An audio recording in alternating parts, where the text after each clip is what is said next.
సింగపూర్లలో మళ్ళీ కోవిడ్ భయాలు మొదలయ్యాయి. కోవిడ్-19 ని పోలిన మరొక కొత్త వైరస్ అక్కడ కనుగొన్నారు.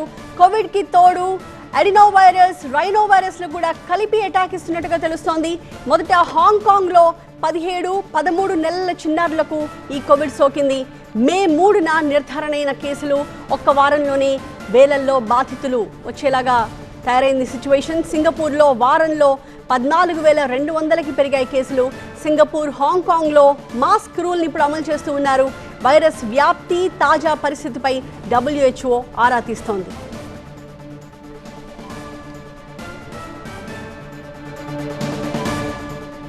కోవిడ్ సీజన్ అయిపోయింది అని అంతా అనుకుంటూ ఉన్నాము, కానీ కాదు, నేను ఇంకా బ్రతికే ఉన్నానని చెప్పే ప్రయత్నం చేస్తున్నట్టుగా కనిపిస్తోంది. హాంకాంగ్, సింగపూర్లలో మళ్ళీ కోవిడ్ భయాలు కమ్ముకున్నాయి.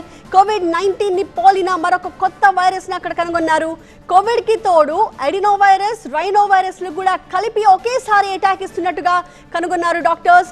మొదట హాంకాంగ్ లో 13-17 నెలల చిన్నారులకు ఈ కోవిడ్ వైరస్ సోకింది.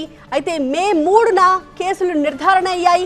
ఒక్క వారంలోనే బాధితుల సంఖ్య వేలల్లో ఉంది అంటే సిచ్యువేషన్ ఎంత సీరియస్గా ఉందో ఒకసారి అర్థం చేసుకోవాలి. సింగపూర్లో వారం రోజుల్లో 14,200కు కేసుల సంఖ్య పెరిగింది. సింగపూర్, హాంకాంగ్లో కూడా ప్రస్తుతం మాస్క్ రూల్ మళ్ళీ అమల్లోకి వచ్చేసింది.